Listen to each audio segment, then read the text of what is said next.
Hello बच्चों, बेटा last video में हमने पढ़ लिया था क्षेत्रफल सदिश के बारे में, विद्युत फ्लक्स की डेफिनेशन के बारे में और गाउस के नियम के कथन के बारे में, यानी स्टेटमेंट ऑफ गाउस थ्योरम। ठीक है, गाउस के नियम से संबंधित कुछ महत्वपूर्ण तथ्य भी हमने पढ़े थे। ठीक है, देखिए गाउस का नियम क्या कहता है। गाउस का नियम कहता है कि अगर किसी बंद पृष्ठ में समीशन क्यू आवेश है तो उस पृष्ठ से गुजरने वाला फ्लक्स जो होगा वो होगा समीशन क्यू बटा एप्सिलॉन नोड, यानी कि उस बंद पृष्ठ द्वारा परिबद्ध आवेश और निर्वात के विद्युतशीलता के अनुपात के बराबर। अब इस स्टेटमेंट को, इस थ्योरम को इस वीडियो में हम प्रूव करेंगे। ठीक है, देखिए उसके लिए हम क्या मानते हैं, एक कोई भी बंद पृष्ठ की कल्पना करते हैं ना, कोई भी अपने पास एक बंद पृष्ठ है इरेगुलर साइज का, कैसा भी, ठीक है ना, जिसका जो साइज है और शेप है वो सममित नहीं है, सिमेट्रिकल नहीं है। ठीक है,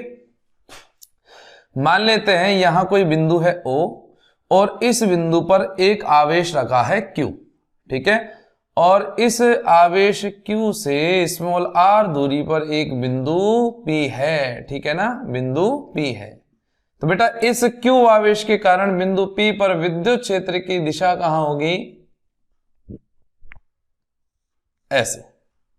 ठीक है, ये है आपका बिंदु P और इस विद्युत क्षेत्र का मान देखो, ये हो गया विद्युत क्षेत्र E वेक्टर और इस विद्युत क्षेत्र का जो परिमाण होगा वो होगा KQ बटा R स्क्वायर। ठीक है, अब यहां पर एक क्षेत्रफल अल्पांश की कल्पना करते हैं। ठीक है ना, क्षेत्रफल अल्पांश ds की कल्पना करते हैं और इस क्षेत्रफल अल्पांश की जो दिशा होगी, देखो ये इसका तल है तो इसके लंबवत दिशा क्या आएगी, ये, तो ये इस क्षेत्रफल अल्पांश ds वेक्टर की दिशा हो गई। ठीक है, और इस ds वेक्टर क्षेत्रफल सदिश और E वेक्टर के मध्य का कोण कितना हो गया, थीटा। कितना हो गया, थीटा। ठीक है, अब देखिए भाई, विद्युत फ्लक्स की परिभाषा ये कहती है कि किसी पृष्ठ से गुजरने वाला फ्लक्स क्या होगा। मान लो मैं यहां कोई क्षेत्रफल अल्पांश ले लेता हूं, तो इस क्षेत्रफल अल्पांश से कितना फ्लक्स गुजरेगा, E डॉट ds, यानी कि E ds cos थीटा। ठीक है, और अगर मुझे संपूर्ण पृष्ठ से निकालना होगा फ्लक्स तो वो कितना होगा, E ds cos थीटा। ठीक है, तो इसी प्रकार यहां पर इस क्षेत्रफल अल्पांश से गुजरने वाला जो फ्लक्स होगा उसकी वैल्यू क्या होगी, उसकी वैल्यू होगी E डॉट ds, यानी कि d फाई की वैल्यू होगी E ds cos थीटा, और थीटा क्या है, E वेक्टर और ds वेक्टर के मध्य का कोण, यानी विद्युत क्षेत्र और क्षेत्रफल सदिश के मध्य का कोण। ठीक है, देखिए अगर सपोज कीजिए मुझे इस संपूर्ण पृष्ठ से संबंधित कुल फ्लक्स निकालना है, इस पूरे बंद पृष्ठ से गुजरने वाला फ्लक्स निकालना है, तो वो कैसे निकलेगा, वो ऐसे निकलेगा जिसका क्या कर देंगे अपन, समाकलन कर देंगे। समाकलन हमने कर दिया है। अब रही बात E की वैल्यू, E की वैल्यू हमें पता है कितनी है, KQ बाई R स्क्वायर। तो हम यहां पर क्या रख देंगे वैल्यू, KQ अपॉन में R स्क्वायर, रह गया ds cos थीटा। क्लियर है।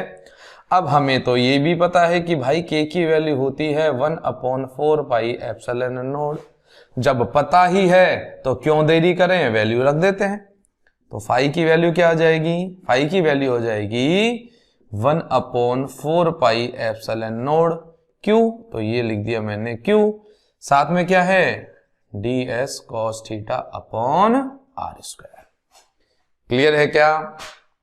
अब देखिए यहां पर जो हम फ्लक्स की कैलकुलेशन कर रहे हैं एक नियत आवेश Q को मानकर कर रहे हैं, यानी कि पूरी गणना के दौरान जब भी हम, यानी किसी भी बिंदु पर हम फ्लक्स का मान निकालना चाहेंगे, किसी भी बिंदु पर क्षेत्रफल अल्पांश मानकर फ्लक्स का मान निकालना चाहेंगे तो Q का मान तो क्या रहेगा, नियत, यानी आवेश एक नियत राशि है। यहां पर 4 पाई एप्सिलॉन नोड भी क्या है, नियत है। तो हम इन नियत राशियों को समाकलन से क्या ले लेते हैं, बाहर ले लेते हैं। तो बेटा फाई की वैल्यू क्या होगी, Q upon 4 pi epsilon node और साथ में अंदर रह जाएगा ds cos theta upon r square. यहां तक की बात समझ में आ गई? ठीक है। अब देखिए इस डायग्राम में मैं थोड़ा सा और चेंज करने वाला हूं। मान लेते हैं कि ये जो क्षेत्रफल अल्पांश है ये इस बिंदु O पर एक घनकोण बनाता है जिसकी वैल्यू हम ले रहे हैं डी ओमेगा। चूंकि ये क्षेत्रफल अल्पांश है, ठीक है ना, स्मॉल एरिया एलिमेंट है, इसीलिए यहां पर भी ठोस कोण है, सॉलिड एंगल जो बनेगा वो हम ले लेते हैं, कोई अल्प वैल्यू ले लेते हैं, क्या है, डी फाई, छोटी वैल्यू ले लेते हैं। ठीक है बेटा, ठोस कोण की परिभाषा हमने 11वीं क्लास में पढ़ी होगी, ठीक है ना। ये कैसे होते हैं, सप्लीमेंट्री यूनिट्स होती हैं, पूरक मात्रकों के अंतर्गत आता है। इसका मात्रक क्या होता है, स्टेरेडियन होता है। हमने 11वीं क्लास में पढ़ा होगा कि सपोज एक गोला है, कोई स्फीयर है जिसकी रेडियस कितनी है, स्मॉल r है। अगर इसके पृष्ठ पर कोई क्षेत्रफल अल्पांश ले लेते हैं dA, तो इस क्षेत्रफल अल्पांश द्वारा गोले के केंद्र पर जो घनकोण बनता है उस घनकोण की वैल्यू, उस सॉलिड एंगल की वैल्यू कितनी होती है, इस क्षेत्रफल अल्पांश का क्षेत्रफल, यानी ये जो अपन ने सरफेस एलिमेंट माना है इसका एरिया, बटा में अपॉन में ये जो त्रिज्या है इसकी रेडियस है, इसका क्या लेंगे, स्क्वायर। क्लियर है? ये हमने 11वीं क्लास में पढ़ा है।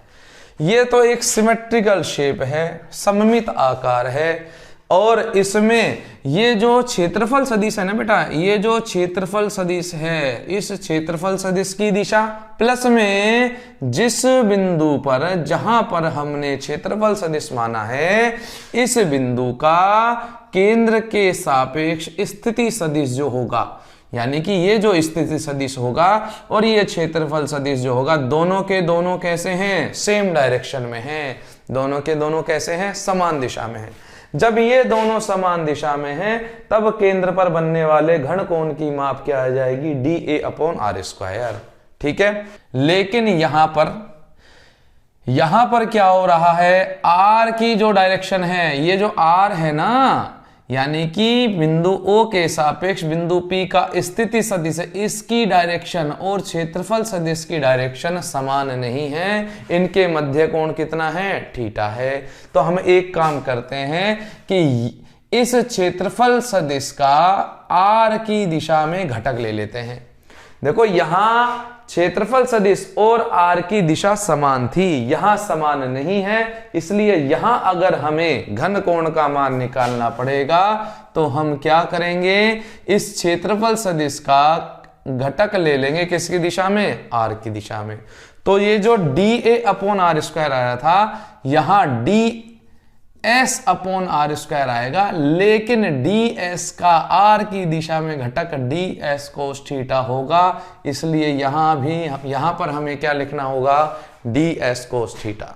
तो इस क्षेत्रफल अल्पांश के द्वारा केंद्र पर बनने वाला घन कोण कितना आएगा, ds cos theta by r square. यानी कि इसके प्लेस पे अब हम क्या रख सकते हैं, q upon 4 pi epsilon node और साथ में क्या रख देंगे, डी ओमेगा। क्लियर है क्या, बात समझ में आ गई क्या? इस वाले कॉन्सेप्ट को हम थोड़ा इजी वे में भी समझ सकते थे।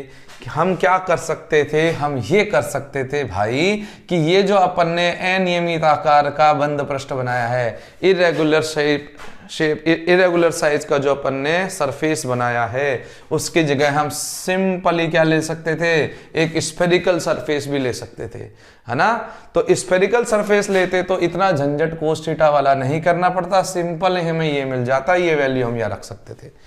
लेकिन ऐसा डायग्राम, इस फिगर से हमें एक कॉन्सेप्ट और समझ में आ गया कि जब हम घन कोण का मान लिखते हैं तो ds वेक्टर और r वेक्टर दोनों क्या होने चाहिए, एक डायरेक्शन में, सेम डायरेक्शन में होने चाहिए।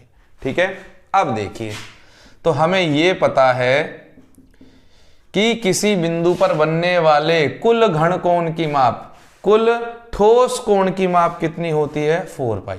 देखो समतल कोण, एक बिंदु पर बनने वाला समतल कोण वो कितना होता है 2 पाई होता है। प्लेन एंगल कितना होता है 2 पाई। लेकिन सॉलिड एंगल कितना होता है, ठोस कोण कितना होता है 4 पाई। यानी कि अगर हमें संपूर्ण पृष्ठ के कारण फ्लक्स निकालना होगा तो संपूर्ण पृष्ठ के कारण केंद्र पर बनने वाला घनकोण लिखना पड़ेगा। कब? जब हम इसका समाकलन करेंगे। और इसका समाकलन करके एक बिंदु पर बनने वाले कुल घन कोण की माप 4 पाई को जब हम लिखेंगे तो 4 पाई से 4 पाई कैंसिल हो जाएगा और फाई की वैल्यू आ जाएगी Q अपॉन एप्सिलॉन नॉट। और यही क्या है गाउस का नियम कि किसी बंद पृष्ठ से गुजरने वाला कुल फ्लक्स होता है उस बंद पृष्ठ के अंदर बंधा हुआ कुल आवेश और निर्वात की विद्युतशीलता का अनुपात। क्लियर है? तो बेटा इस वीडियो में हमने गाउस के नियम का सत्यापन किया है, गाउस के स्टेटमेंट को प्रूव किया है। ठीक है, नेक्स्ट वीडियो में हम गाउस के रूल्स की एप्लीकेशन पढ़ेंगे, यानी गाउस के नियम की एप्लीकेशन अनुप्रयोग पढ़ेंगे। जैसे अनंत लंबाई के सीधे धारावाही चालक तार के कारण विद्युत क्षेत्र की तीव्रता, आवेशित प्लेट के कारण विद्युत क्षेत्र की तीव्रता, गोलीय कोश या कुचालक गोले और चालक गोले के कारण विद्युत क्षेत्र की तीव्रता।